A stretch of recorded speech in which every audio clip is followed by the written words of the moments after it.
Welcome VeloTour fans and players to Paris-Roubaix, known as l'Enfer du Nord, the Hell of the North. Aptly named because it is a hellish race with so many cobblestones, and will get a real sort out of the strongmen in the end. So this is our breakaway group of 7 gone off the front.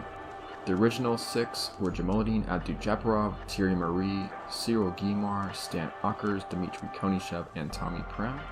7th rider Sylvain Chavanel attacked from the peloton and joined these guys fairly recently. So they enter this 4-star sector, the Haveloui à Loisier.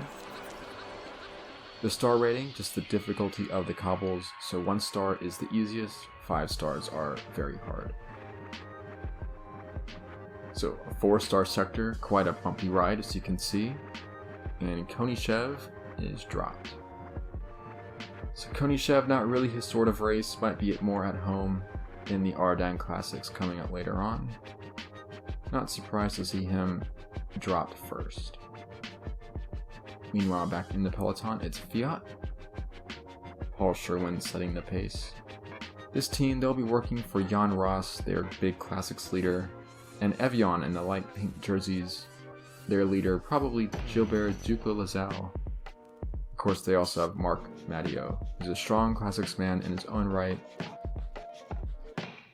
The team of Evian, not as productive as the manager would have liked in the classics so far.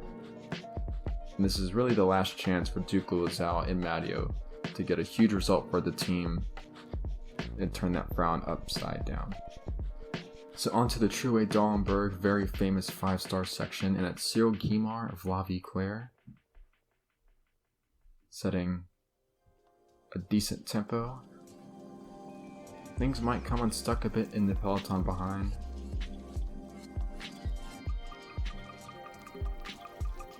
Sherwin just hammering away, trying to eliminate the teammates of the rival leaders. Another big favorite today, Gianluca Bortolami of Bianchi-Campagnolo. Winner of 2 classics already, including the recent Tour of Flanders. So I thoroughly expect him to be right at the front. Also, Eddy Planckaert of Zulu Kingdom should figure in the things. He's a very strong sprinter, adept on the cobbles. The Tour of Flanders was a bit too hilly for him, and on a flat race like today, I think Planckaert could be a very strong contender to win. So if it comes down to a sprint and he's still there, watch out for Eddy Planckaert.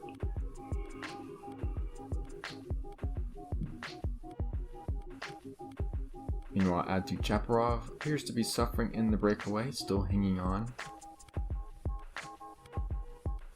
And then Thierry Marie of Adidas. Adidas have an outsider in their ranks as well, Francis Pellissier.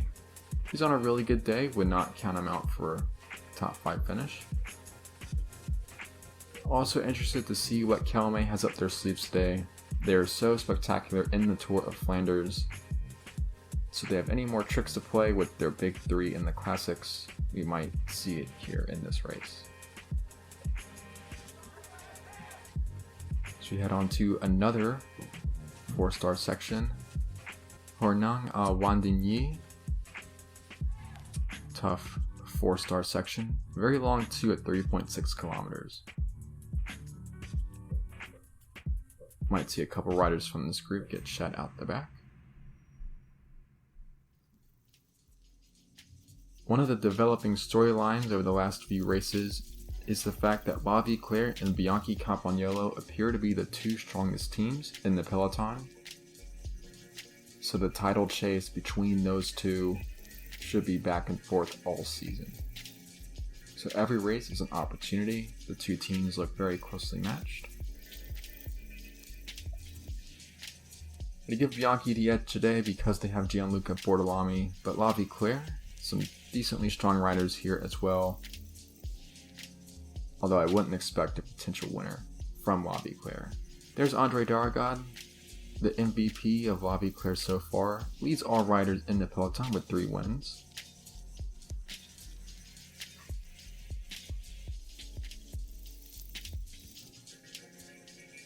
The 5 breakaway survivors, you may notice the time advantage between them and the peloton has gone down by quite a bit. 45 seconds thereabout. And that's Cyril Guimard. So this process of elimination in the breakaway. These 4 riders, they won't stay away. It's another doomed breakaway in Paris-Roubaix.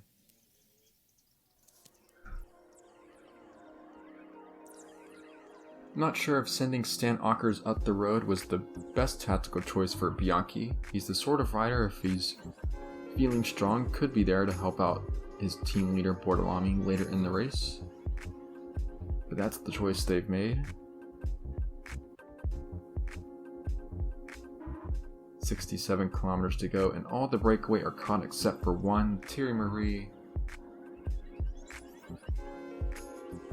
Such a combative rider he is. He will stay out in front as long as he can, which won't be too much longer. 30 riders still left in the peloton. So now that Åkers is caught, Bianchi's sending riders to the front of the group. Time for them to help with the pacemaking. Here's Jan Raas, one of the big favorites.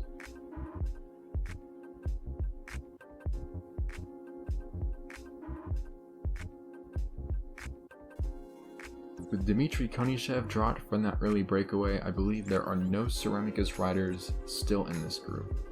So another race where they likely won't score any points.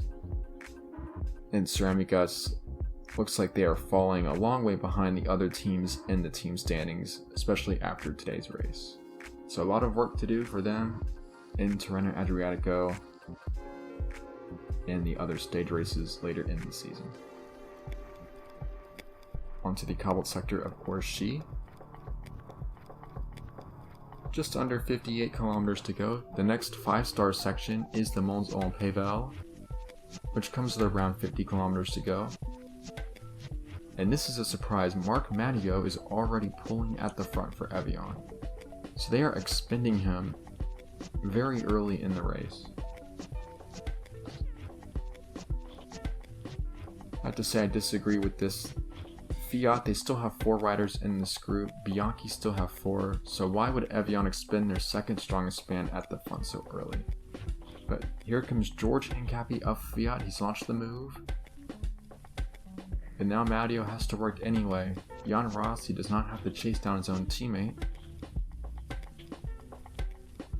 Bianchi content to let Evian do the work, and there's a bit of a sort out on this cobbled sector. So Hincapie has been very aggressive all season in the classics. The right-hand man of Jan Raas causing more problems for the peloton. So you see that group has been reduced from 30 down to 18. Cal may still have a number of riders in that group. So does Fiat and Bianchi. Here's the Mons en Pével 5 stars. Will we see a reaction out of the peloton? Henny Kuiper, he's the number 2 for Bortolami in this race. Looks like it's Duclos-Lassalle come to the front to up the tempo. Now, is this an attack? I don't think so. He's not putting too much into it. But you can't let a gap to George Hincapie get too big. Then this group becomes very disorganized. You have a bunch of tired riders. And George Hincapie could become a very dangerous rider out in front of the race. But so far, just 48 seconds in front, and still more than 40 kilometers to go. So a lot of racing still to be done, and this is an attack by Gianluca Bortolami. He's gone on one of the easier cobbled sectors, but he's caught the group by surprise. It's Ekimov who's gone with him.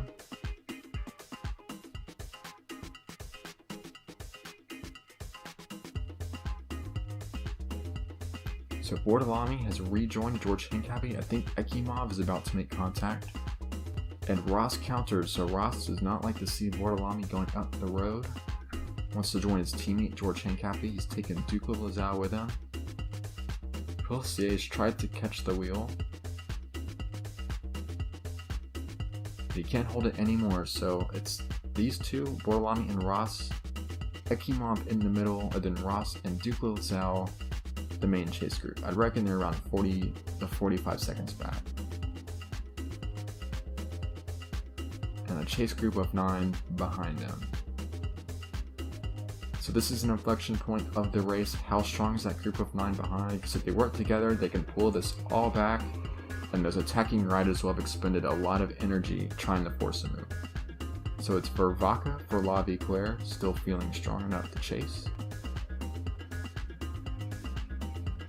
33Ks to go now. And Bortolami's going to hit Hincapie again, trying to separate himself from everybody else in the race, but it hasn't worked. Hincapie stuck to the wheel. Duclos-Lassalle attacking Raas in that last sector, but it's come together in that group. But this group of 9 still looking pretty strong, and I think it's going to come back together. So Planckaert and the Calme boys and the La Victoire riders and Julien Alaphilippe, they're all working together. They've caught Jan Raas and Duclos-Lassalle, so just the 2 other riders out in front. So C-Swung on Bourgel coming up, a 4-star sector. And then we have another 4-star sector and a 5-star sector after that. So this is the finale of Paris-Roubaix, the last chance for the big men on the cobbles to make their move. Hincapie hits the section first. He does look tired, but what will happen behind? 13 riders still together.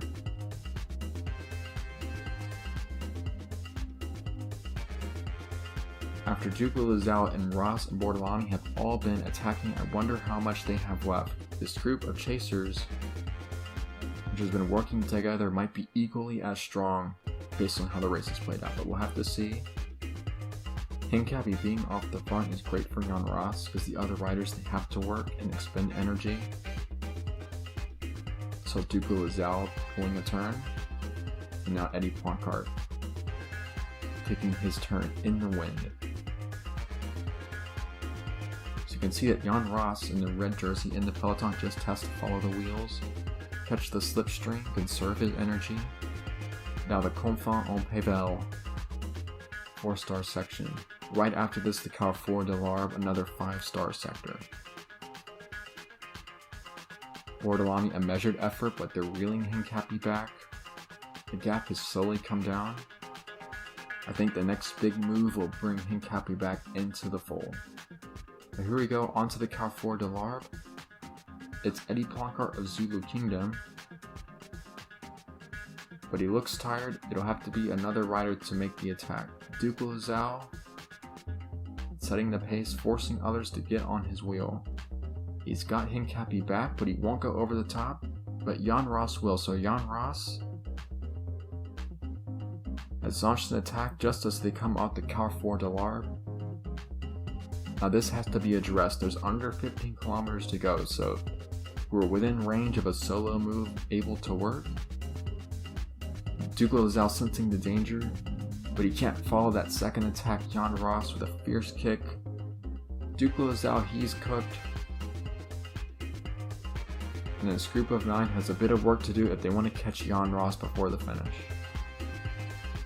So this could be another dramatic solo attack for Jan Raas. He's tried this in seemingly every classic he's been in. It's only worked out in victory once in the Omloop, but he's so dangerous. And this gap is increasing. It's out over 30 seconds. This is the last cobbled sector right here.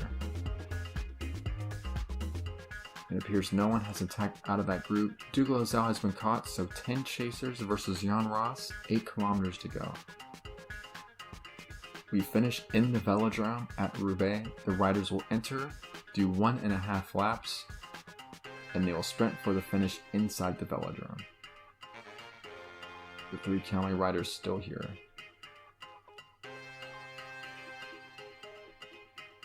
Not much organization here.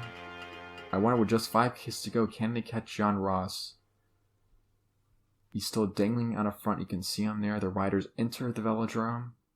Still 10 riders together. That's a huge group for Paris-Roubaix.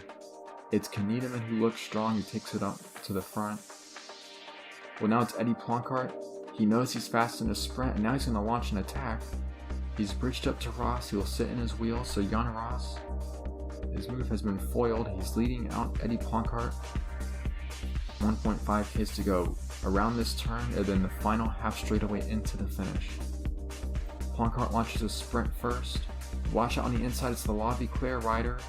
It's Jerry Kniedemann who's going to win Paris-Roubaix. Now that is a turnip for the books. I can't believe Kniedemann has won.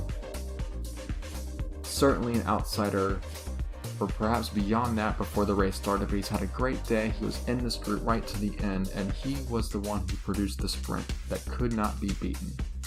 Hincapie, after a day of attacking, ends up in second, and Eddy Planckaert of Zulu Kingdom has to settle for third. I'm sure Planckaert thought he had that one in the bag after he reached the wheel of Jan Raas, but perhaps that late attack to get up there in the last 2Ks taking a little bit too much out of him, and it's Jerry Kniedemann, the Dutchman, a faithful servant of the La Vie-Claire squad, takes an enormous victory, and this could have big ramifications in the fight for the title, taking points away from Gianluca Bortolami. Dizak, the manager of La Vie-Claire, certainly must be delighted with this result, and they placed another rider in the top 10 as well, being Felicien Vervaeke.